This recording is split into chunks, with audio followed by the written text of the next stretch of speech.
brought to you by Silver Pumps. Top quality और consistent performance के लिए सिर्फ सिल्वर पंप्स, नाम याद रखना। उम्मेद सिंह की गिरफ्तारी हुई है पाली से। शिक्षा विभाग में ये लगा हुआ था और जब इसके कारनामे को आप सुनेंगे तो आपको लगेगा कि 25 सालों में वसुंधरा राजे और अशोक गहलोत ने राजस्थान के युवाओं को क्या दिया है।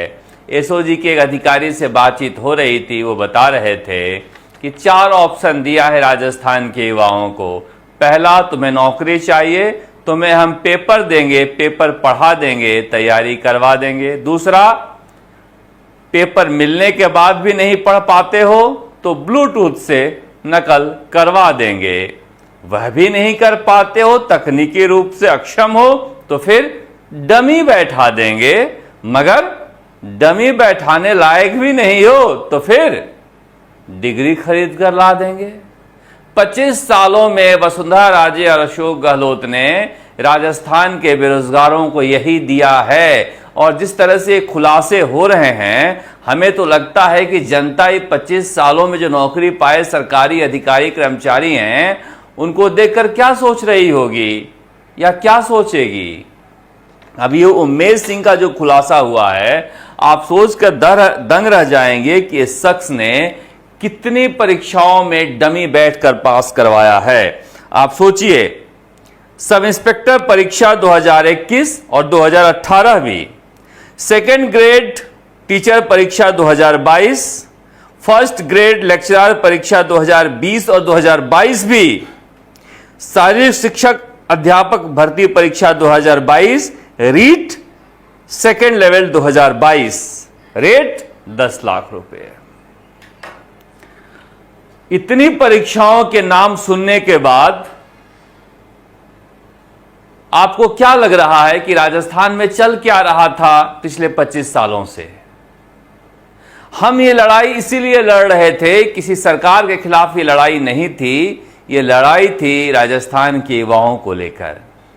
ये हालात बना दिए थे इन लोगों ने कि हनुमाना राम जैसे गरीब घर का निकला हुआ लड़का आरएएस बनने के बाद भी लालच में 2-2 परीक्षाओं में बैठ जाता है पैसा लेकर, क्योंकि सिस्टम दिखाई दे रहा था, फुल प्रूफ सिस्टम दिखाई दे रहा था कि सरकारी नौकरी में लगा हुआ शख्स इतना दुस्साहसी हो गया था कि वो 10 लाख रुपए के लेके किसी और के जिंदगी छीन रहा था, जो पढ़ाई करके तैयारी कर रहा था और अपनी जिंदगी दांव पर लगा रहा था।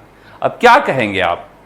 हनुमाना राम को गिल्टी हो रही है, मगर 2-2 परीक्षाओं में ये बैठा। आरएएस परीक्षा पास करने से पहले बैठा होता तो मुझे लगता, मगर आरएएस परीक्षा पास करने के बाद ये शख्स बैठा है डमी बनकर।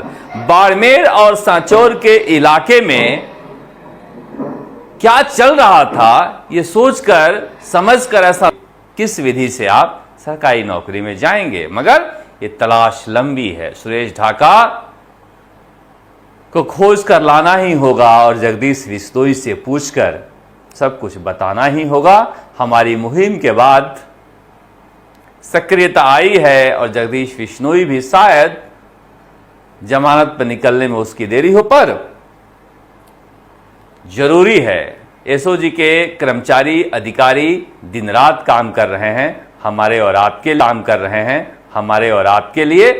हालांकि स्पीड धीमी है इसलिए कि संसाधन कम है, मगर फिर भी उन्हें सलाम है कि खोज कर इकट्ठा करके इन्हें लेकर आना इतना आसान काम नहीं है, क्योंकि जातिगत दबाव, राजनीतिक दबाव काफी ज्यादा है।